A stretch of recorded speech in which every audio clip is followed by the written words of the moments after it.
Some birds don't just build nests. They're full-on architects. Number 5, cactus wren. It builds its home inside spiky cacti, with tunnel-shaped entrances. Number 4, African jacana. Their nests literally float on water, made of plants drifting safely away from land predators. Number 3, ovenbird. This South American genius makes oven-shaped clay nests that can last for years. Number 2, sociable weaver.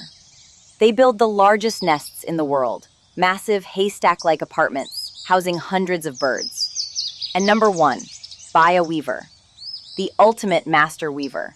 Their hanging flask-shaped grass nests are so detailed, even engineers are impressed. Which bird nest impressed you the most? Follow for more wild wonders.